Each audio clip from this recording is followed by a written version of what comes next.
कहा मनु महाराज की दो कन्याएं और थी, मछली के विषय में बताया, छोटी और बड़ी वाली के विषय में बताइए। बड़ी वाली बेटी के विषय में बताया, कहा बड़ी वाली का विवाह रुचि प्रजापति के साथ हुआ और रुचि प्रजापति इतना दानी हुआ कि पुत्रिका का धर्म निर्वाह करके महाराज भगवान को प्रसन्न किया।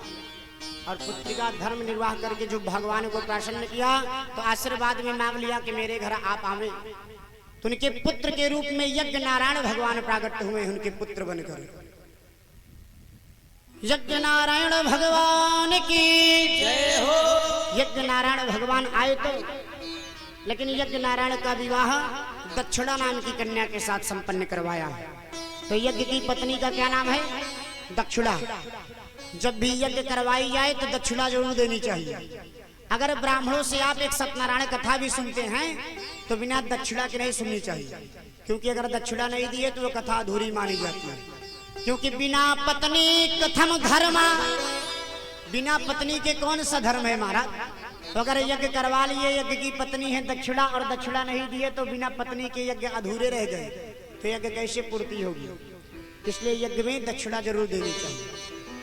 अब यहाँ थोड़ा आप विचार करने की बात है, दान और दक्षिणा में अंतर क्या है? जैसे हम कहते हैं हमने दान दिया, हमने दक्षिणा दिया, तो दोनों में अंतर है। अंतर क्या है? कहा दक्षिणा क्या है, दान क्या है? तो महाराज दान जो है, दक्षिणा तो वह होती है जैसे हमने ब्राह्मणों को अपने घर पे बुलाया और ये हमारे घर पे पाठ किए, जप किए, और पाठ जप करके जब ये जाने लगे तो हमने इनको जो पैसा दिया वो दक्षिणा है।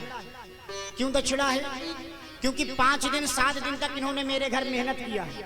अभी आप किसी मजदूर से मजदूरी मेहनत करवाएं फिर भी उसका मेहनताना देते हैं।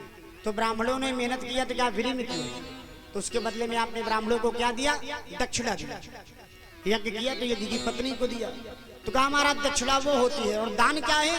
कहा दान वो होता है जो अनजाने में कर दिया जाए। किसी ब्राह्मण से काम न लीजिए, कहीं जाते रहिए, रास्ते में दिख जाए और निकाल करके जो आप दे दिए 10 20 50 वो दान हो जाता है, क्योंकि आपने उनसे कोई काम नहीं लिया उसके, लेकिन फिर भी दक्षिणा दिया, वह दान होता। लेकिन आप कथा सुन करके जो देते हैं पैसा वो दान कदापि नहीं, वो तो दक्षिणा होती है। अगर लेकिन लोग कहते हैं आज मैंने बहुत दान दिया, तो दान कहाँ दिए भैया? आपने मेहनताना दिया, दक्षिणा दिया, दान नहीं दिया।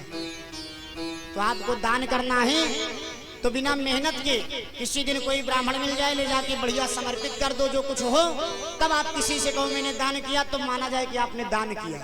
इसलिए दान और दक्षिणा में अंतर है, इसका विशेष ध्यान रखना चाहिए सभी। इस प्रकार से कथा बताते हुए महाराज फिर आगे की कथा को बताया। कहा इनके घर यज्ञ नारायण भगवान हुए, तो यज्ञ नारायण भगवान से ही इन्होंने दर्शन करके इन सब का कल्याण हो गया। और इनका जब कल्याण हो गया तो बड़े आशीर्वाद को प्राप्त करके सब आनंद की अनुभूति की। फिर महाराज सबसे छोटी बेटी के विषय में बताया। कहा ये जो मनु महाराज की सबसे छोटी बेटी है, इनका नाम है प्रसूति। प्रसूति का विवाह दक्ष प्रजापति के साथ हुआ। दक्ष प्रजापति के 16 कन्या हुई महाराज। 13 कन्याएं धर्म को ब्याही गई।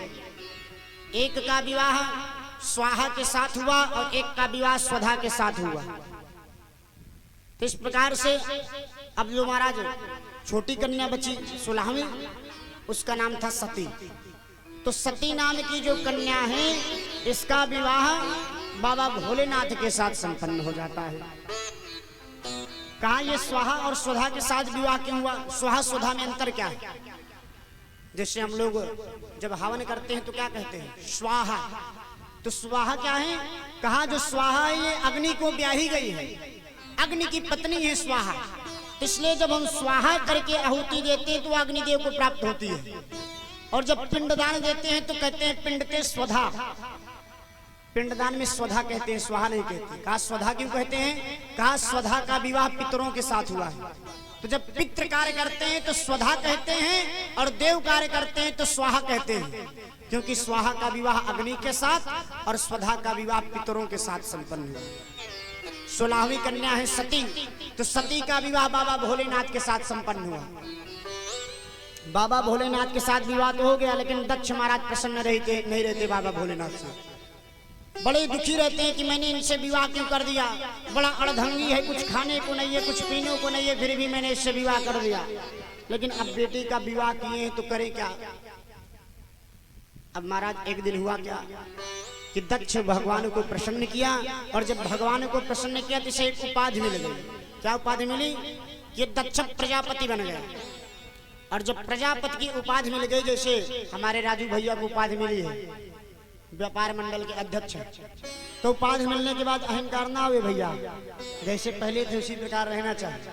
क्योंकि अहंकार आया तो वही हमारे परमात्मा का आहार बन जाता है। तो उसी प्रकार दक्ष को उपाधि मिली प्रजापति की, तो प्रजापति की उपाधि मिली, बड़ा अहंकार आ गया। और अहंकार आया तो एक दिन उसने अपने घर पे सभा बुलवाया, सारे लोगों को सभा में बुलाया। सब लोग उपस्थित सभा में हो गए, लेकिन सभा में बाबा भोलेनाथ को भी बुलाया, और बाबा भोलेनाथ भी सभा में आए। लेकिन महाराज बाबा भोलेनाथ सभा में नंदी श्रृंगी भृंगी को लेके आए, और बढ़िया आसन लगा था विराजित। अब सब इंतजार कर रहे थे कि दक्ष महाराज आवे, कुछ कहें और हम लोग सुने, और सारे बैठे इंतजार कर रहे थे। इतने में दक्ष अपने कुछ सैनिकों को लेकर के साथ आता है, मंच पे पहुंच जाता है। जो ही मंच पे पहुंचा, सारे जो छोटे छोटे महाराज और देवता आए थे और जो गण आए थे, जो गंधर्व आए थे, सब खड़े होकर दक्ष का स्वागत करने लगे। और बाबा भोलेनाथ तो भगवान के नाम में मग्न थे, वो बैठे रह गए, खड़े नहीं हुए।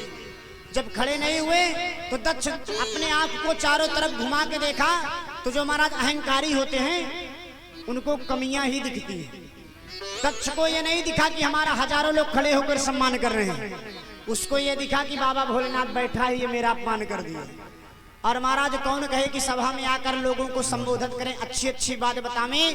अब दक्ष को इतना क्रोध आया कि सीधा जोर जोर से चिल्लाने लगा कि श्रूयतां ब्रह्मसयो में सहदेवा सहगनया साधुनां ब्रुवतो वृत्तं नागानाद्याय सम्मत।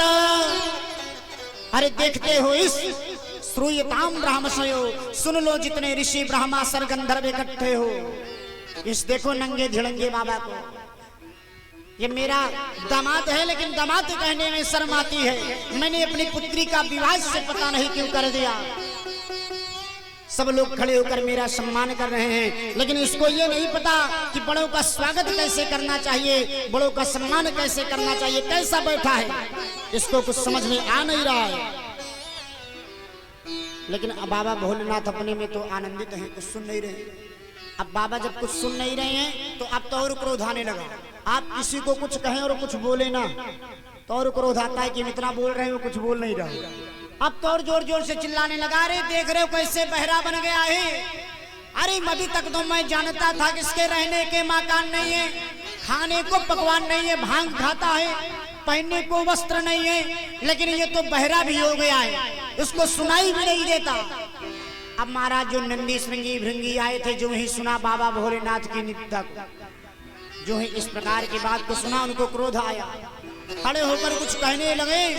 बाबा भोलेनाथ ने हाथ पकड़कर बैठा लिया। अरे कुछ स्थान को तो देखो, कहाँ आया हूँ मैं। कहाँ आए हो बाबा? अरे ससुराल में आया हूँ, और ससुराल में गाली सुनी जाती है, तो ससुराल में आया हूँ इसलिए बैठे रहो, कुछ बोलो मत। नंदी श्रृंगी बैठ गए, लेकिन महाराज वो गाली पे गाली, गाली पे गाली बकता रहा दक्ष। अब तो नंदी श्रृंगी से नहीं रहा, कहा महाराज ससुराल आप आए हो, हम नहीं आए, इसलिए अब हमसे नहीं रहा जाता, हम यहाँ नहीं रहेंगे, क्योंकि अब हम यहाँ से तुरंत चले जाएंगे। क्योंकि शास्त्र कहता है कि हरे हर निंदा सुनाही झुकाना, हरे हर निंदा सुनाही झुकाना, हरे हर निंदा सुनाही झुकाना, हरे हर निंदा सुनाही झुकाना। होई पाप गौ घात समाना, होई पाप घात समाना, घात समाना। हे बाबा भोलेनाथ, आप तो हरि हो, तो हरि हर निंदा सुने जो काना, इनकी निंदा जो सुनता है उन्हें गौघात के समान पाप लगता है। आपकी ससुराल है, आप बैठ के सुनो, लेकिन मैं यहाँ से चल दिए नंदी सिंगी भृंगी जी, नंदी सिंगी भृंगी चल दिए। बाबा भी उठे और सभा से सीधा कैलाश पर्वत की ओर चल दिए। चल तो दिए बाबा भोलेनाथ कैलाश पे आ गए। सती भवानी ने पूछा क्या बात हुई? कहा कुछ नहीं, सब बड़े आनंद में रहा। इतने महाराज बाबा भोलेनाथ इतने अच्छे स्वभाव वाले हैं कि देखिए आज ससुराल में गए, इतनी बात हो गई, लेकिन पत्नी पूछ रही है, कुछ बता नहीं रहे क्या हुआ। अभी कोई ससुराल में जाए और छोटी सी बात हो जाए तो आते ही तुरंत पत्नी को ताना देते हैं। बड़ा कहती थी मेरा मैका, बड़ा तेरा अच्छा मैका है, आज देख लिया। लेकिन बाबा का इतना अपमान हुआ, लेकिन आने के बाद सती से कुछ भी नहीं बताया और आज बाबा आनंद करने लगे। लेकिन महाराज बाबा ने कुछ नहीं बताया, लेकिन दक्ष प्रजापति के मन में खेट है कि मैंने इतना कुछ कहा लेकिन वो अब कुछ बोला नहीं, इससे तो मेरा ही अपमान हुआ है। अब मैं इसका अपमान कैसे करूं? अपमान की भाव को मन में लेकर किया क्या, पुनः फिर से यज्ञ क्यों किया? कहा मैं यज्ञ करता हूं, सारे देवताओं को बुलाऊंगा, लेकिन बाबा भोलेनाथ को नहीं बुलाऊंगा। तो सारे देवता पूछेंगे किस लिए नहीं बुलाए, तब उससे लगेगा कि उसका अपमान कैसे हुआ है और कैसे सभा छोड़ के जाने का क्या दुष्परिणाम होता है। और महाराज यही किया कि यज्ञ किया कि नायत्र यज्ञ समखा महोत्सवा, यज्ञ को तैयार किया। यज्ञ की व्यवस्था कराकर सारे गणों को कहा जाओ और जाकर सारे देवताओं को, यक्षों को, गंधर्वों को निमंत्रण दे के चले आओ। सारे गए निमंत्रण देकर चले आए, लेकिन बाबा भोलेनाथ को मना कर दिया कि कैलाश पर्वत पर निमंत्रण मत देना। अब सारे सैनिक जो आदेश पाएंगे वही करेंगे। जाकर सबको निमंत्रण दिया, लेकिन बाबा को निमंत्रण ना दिया। और सारे यक्षों गंधर्वों को कहला दिया कि आना मेरे घर, तो एक शर्त है कि सारे लोग कैलाश पर्वत से अपने विमान को लेके आना। सारे देवता जिस दिन यज्ञ की तैयारी थी, कैलाश पर्वत से अपना विमान लेकर के सीधा दक्ष प्रजापति के यहाँ जाने लगे। अब जब जाने लगे तो बाबा भोलेनाथ को पता है कहाँ जा रहे हैं, लेकिन बाबा अपने में बढ़िया बैठे राम राम जप रहे हैं। बाबा तो जान रहे हैं कि रही मन धागा प्रेम का, मत तोड़ो चटका, अटूटे से फिर ना जुड़े, जुड़े गांठ पड़ जाए। इसलिए जो महाराज रिश्ते बन जाएं, संबंध बन जाएं, क्रोध बस कभी कोई रिश्ते नहीं तोड़ने चाहिए। और आज दक्ष बिना कारण के रिश्ते को तोड़ दिया, निमंत्रण नहीं दिया। बाबा भोलेनाथ समझ गए कि महाराज ये जो मैं चला आया इसी कारण नहीं दिया, लेकिन अपने में आनंदित उनसे क्या मतलब। अब सती ने देखा कि बड़े बड़े विमान चले जा रहे हैं, भागी भागी आई, बाबा ये सब विमान कहाँ जा रहे हैं? बाबा ने कहा ये सब जानती हो कहाँ जा रहे हैं? कहा नहीं, इसलिए तो आपसे पूछने आई हूँ। तो बाबा भोलेनाथ सती से कहने लगी, अरे सती ये सब विमान, ये नहीं कहा कि आपके पिता के यहाँ जा रहे हैं। देखिए कितने हमारे निराले हैं बाबा भोलेनाथ, कह देते कि आपके पिता के यहाँ जा रहा है, लेकिन कितना बढ़िया सुंदर शब्दों का चयन करके मेरे बाबा भोलेनाथ कहते हैं कि हे सती, प्रजापते सो स्वसुर्य सांप्रदम निर्यापितो यज्ञ महोत्सवाखिला। हे सती, प्रजापते सो स्वसुर्य महोत्सव, ये सब मेरे प्रजापति जो दक्ष हैं मेरे ससुर, तो मेरे ससुर के यहाँ जा रहे हैं। सती ने कहा आपके ससुर यानी मेरे पिता? कहा हाँ आपके पिता के यहाँ जा रहे हैं। सती ने कहा अरे स्वामी, अगर मेरे पिता के यहाँ कोई यज्ञ है और ये सब विमान जा रहे हैं तो मुझे क्यों निमंत्रण नहीं दिया? कहा ये तो मुझे नहीं पता, लेकिन मुझे बस इतना पता है कि आपके पिता के यहाँ जा रहे हैं बस। सती ने जो सुना पिता के यहाँ जा रहे हैं, जानते हैं कि बाबा भोलेनाथ झूठ नहीं बोलते। कहा बाबा तब हम भी चलें? कहा जब हमको निमंत्रण नहीं दिया तुम नहीं जाएंगे। कहा क्यों? कहा क्योंकि शास्त्र के नियम है कि अगर कोई निमंत्रण ना दे तो उसके घर नहीं जाना चाहिए, भले ही वहां पर सोने की वर्षा क्यों ना होती हो। लेकिन आवत ही हर से नहीं और नैनन नहीं स्नेह, तुलसी तहाँ न जाइए कंचन बरसे नेह। जहाँ जाने पर लोगों को प्रेम ना हो, ये लगे कि ये कहाँ से मेरे घर आ गया, वहां पे कदापि नहीं जाना चाहिए। क्यों ना वो आते समय आपको सोने की मुद्रा दे दे। इसलिए बाबा ने कहा मैं नहीं जाने वाला, आपको जाना है सो जाओ। सती ने कहा आप नहीं जाओगे, मैं जाना चाहती हूँ क्योंकि मेरे पिता हैं। बाबा भोलेनाथ ने त्रिनेत्र से देखा तो भविष्य को देखा, रे सती की तो मृत्यु दिख रही है। और जब सती की मृत्यु दिख रही तो मैं कितना भी समझाऊंगा ये मानने वाली है नहीं। बाबा ने आज राम जी का ध्यान किया और राम जी का ध्यान करते हुए सती महारानी से कह दिया कि होई है सोई जो राम राचु राखा, अको कहीं तर्क बढ़ावा ही साखा। होई है सोई जो राम रच रखा, जो राम जी चाहेंगे वही होगा। मैं फजूल में क्यों तर्क वितर्क करूं। जाओ सती आपकी इच्छा है सो जाओ, मैं आपको जानने के लिए भी नहीं कहूंगा और मना भी नहीं करूंगा। सती आज बिना बाबा भोलेनाथ के आदेश के चल दी महाराज। और जो ही मन में बड़ी प्रसन्न थी कि जा रहे हैं और पिता के यहाँ जाके भी तमाम शिकायत करेंगे कि पिताजी अगर आप मुझे भूल गए, निमंत्रण नहीं दे पाए तो आज के दिन किसी से कार्ड भिजवा दिया होता। तमाम प्रकार की बातें सोचती जा रही। जाएंगे, माता मिलेंगी, बहनें मिलेंगी, सबसे प्रेम से मिलेंगे। लेकिन जितना रास्ते में प्रसन्न थी, दरवाजे पर पहुंचते ही सारी महाराज लालसा टूट गई। दक्ष ने सारी बेटियों को मना कर दिया है कि अगर सती आती भी है तो कोई उससे मिलेगा नहीं, क्योंकि मैंने उसे निमंत्रण नहीं दिया। तुम लोग बड़ी प्रभावशाली हो, मैंने तुम्हें अपने कार्यक्रम में आयोजन में सम्मिलित किया है, मैंने उसे नहीं बुलाया तो उससे कोई बात मत करना। सारी बहनें कोई मिलती नहीं, लेकिन माँ का हृदय जो होता है बड़ा प्रेमी होता है। माँ से रहा नहीं गया। जो देखी कि सती बिटिया आई है, सीधा माँ भागती हुई जाती है। सादर भले ही मिली एक माता, सादर भले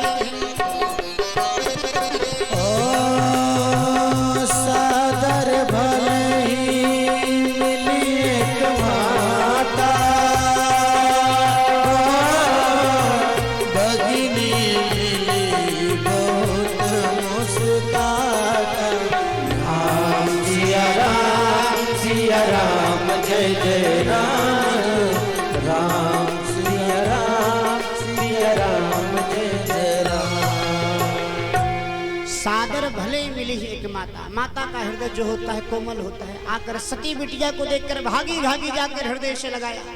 सारी बहनें जब देखा सती आ गई तो अपने आंचल को उठाकर मुखड़ा को ढक करके मुस्कुराते हुए देख रहे हैं। देखो बिना निमंत्रण के आ गई, बेचारे के घर खाने का नहीं, रहने को मकान नहीं है।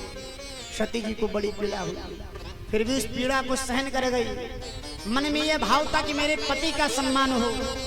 और सीधे वहां से चलती हुई सती महारानी यज्ञशाला के पास पहुंचती है। जो हुई यज्ञशाला के पास पहुंची, देखती क्या है कि सबका स्थान तो दिया गया है।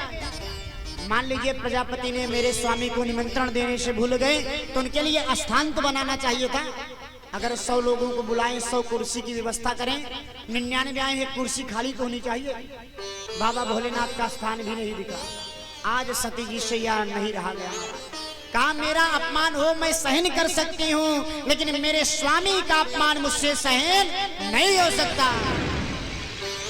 और आज सती ने तुरंत योग माया से अग्नि को प्रकट किया और अग्नि को प्रकट करके सीधे अपने शरीर को वहीं पर जलाकर राख कर दिया।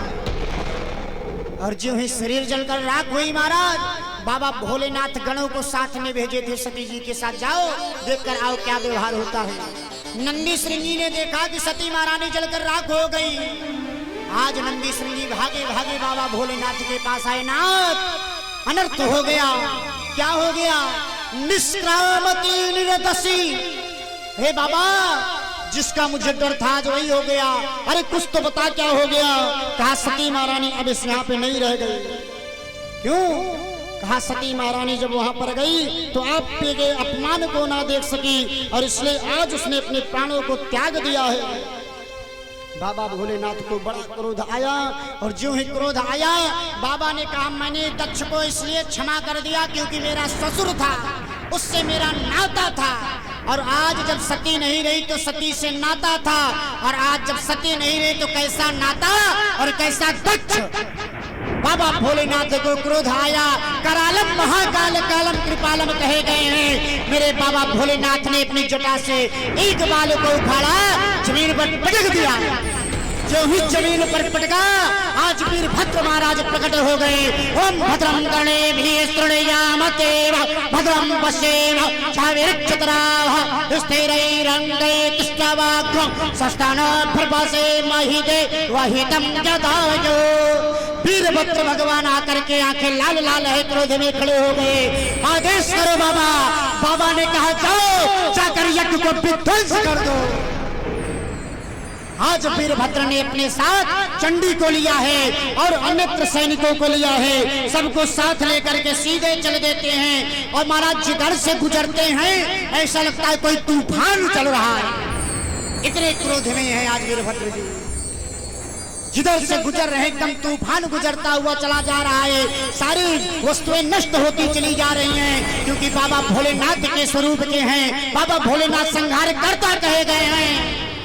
और आज यज्ञ चल ही रही थी, उधर जब वीरभद्र भगवान आने लगे तो ऐसा लगा कि जैसे कोई तूफान यज्ञशाला के पास चला रहा है। चारों तरफ सन्नाटा सा छा गया। सब जब तक सोचते कुछ करते, वीरभद्र भगवान पहुंच गए यज्ञशाला के पास। और जो है यज्ञशाला के पास वीरभद्र भगवान पहुंचते हैं तो आदेश देते जाओ एक एक को पकड़ लो, कोई बचना नहीं चाहिए यहाँ पर के। बंध मणिमान वीरभद्र प्रजापति चंडी सपूखड़ा देवम भगवनंदी स्वरूप। महाराज भृगु महाराज को जाकर के मणिबंध नाम का एक गण पकड़ लेता है। प्रजापति को वीरभद्र पकड़ लेते हैं और पूखा देवता को चंडीस नाम का गण पकड़ लेता है। सारे देवताओं को गंधर्वों को पकड़ लिया और वीरभद्र लगे उत्पात करने। यज्ञ की सामग्री को उठाकर बगल में फेंकते, यज्ञ में पानी डालते, यज्ञ को शांत करते। और दूतों ने क्या किया कि दूत ने देखा भृगु महाराज को जब पकड़े थे आज मणिबंध ने, तो भृगु महाराज जब बाबा भोलेनाथ का अपमान कर रहे थे दक्ष, तो अपनी दाढ़ी को हिलाकर बार बार हंस रहे थे। मणिबंध ने किया क्या कि भृगु महाराज की दाढ़ी को ही उखाड़ दिया। बिना दाढ़ी के हो गए भृगु महाराज। पूखा देवता को चंडीस ने पकड़ा था। जब बाबा भोलेनाथ का अपमान कर रहा था दक्ष, तो पूखा देवता दांत दिखा के हंस रहे थे। तो आज चंडीस ने पूखा के दांत को निकाल लिया, सबको महाराज खंडित कर दिया। किसी के दाढ़ी, किसी के बाल, किसी के दांत। और यहाँ जब वीरभद्र भगवान को क्रोध आया तो सीधे प्रजापति के सर को पकड़ करके इसी सर से बाबा का अपमान किया है। ये सर ही नहीं रहेगा। और सीधे आज तलवार को लेकर के वीरभद्र ने प्रजापति के सर को धड़ से अलग कर दिया। आज जो ही सर धड़ से अलग हो गया, सारे देवता एकदम महाराज क्रोध एकदम डरने लगे। बाबा भोलेनाथ का भी विकराल स्वरूप हो गया। आज तो ऐसा लग रहा है कि सारी सृष्टि का विनाश हो जाएगा, क्योंकि बाबा भोलेनाथ संहार करता कहे गए हैं। और आज इतना क्रोध बाबा को आया है। सारे देवता इतने डर गए कि हाथों में पुष्प लेकर के और पुष्प को लेकर के बाबा भोलेनाथ का निवेदन करने लगे। बाबा भोलेनाथ से प्रणाम करने लगे। हे नाथ आरुद्ध भागस्तम तम इंद्र योगी नाम तम।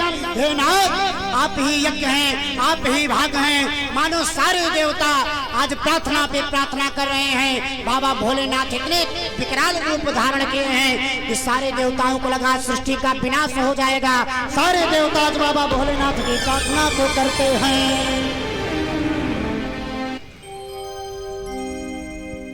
शिव नाम से जगत में उजाला, शिव नाम से जगत में